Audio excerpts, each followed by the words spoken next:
ಇದಾಗಲ್ಲ, ಅದು ಸಾಧ್ಯವಿಲ್ಲ, ಬೇರೆ ಏನಾದರೂ ಮಾಡೋಣ ಅಂತ ಜನ ಹೇಳುವುದನ್ನು ಕೇಳುತ್ತಲೇ ಇರುತ್ತೇವೆ.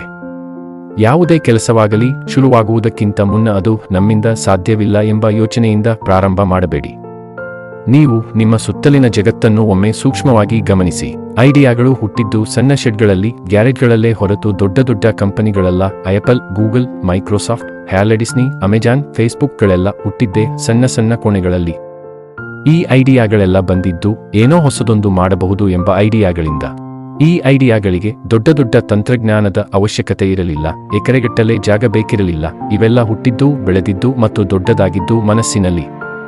ಬಹುಶಃ ಈ ಐಡಿಯಾಗಳನ್ನು ಪೋಷಿಸದಿದ್ದರೆ, ಇದು ಸಾಧ್ಯವಾ ಎಂಬ ಲೆಕ್ಕಾಚಾರದಲ್ಲೇ ಕಳೆದಿದ್ದರೆ ಈ ಐಡಿಯಾಗಳು ದೊಡ್ಡದಾಗುತ್ತಿರಲಿಲ್ಲ. ಹೊಸ ತಂತ್ರಜ್ಞಾನ, ಹೊಸ ಸಂಸ್ಥೆಗಳು, ಹೊಸ ಯೋಚನೆಗಳು ಯಾವುದೂ ಹುಟ್ಟುತ್ತಿರಲಿಲ್ಲ. ಹೀಗಾಗಿ ಯಾವುದೇ ಐಡಿಯಾ ಇರಲಿ, ಅದು ಸಾಧ್ಯವಿಲ್ಲ ಎಂಬ ತೀರ್ಮಾನಕ್ಕೆ ಬರಬೇಡಿ. ಅದಾಗುತ್ತದೋ ಇಲ್ಲವೋ ಬೇರೆ ಮಾತು. ಕನಿಷ್ಠ ಪ್ರಯತ್ನವನ್ನಾದರೂ ಮಾಡಿ. ಅದು ಸಾಧ್ಯವಾಗದಿದ್ದರೂ ಇನ್ನೇನಾದರೂ ಖಂಡಿತ ಆಗುತ್ತದೆ. ಹೀಗಾಗಿ ಮೊಗ್ಗನ್ನು ಬೆಳೆಯುವುದಕ್ಕಿಂತ ಮುಂಚೆ ಚಿವುಟಿ ಹಾಕಬೇಡಿ.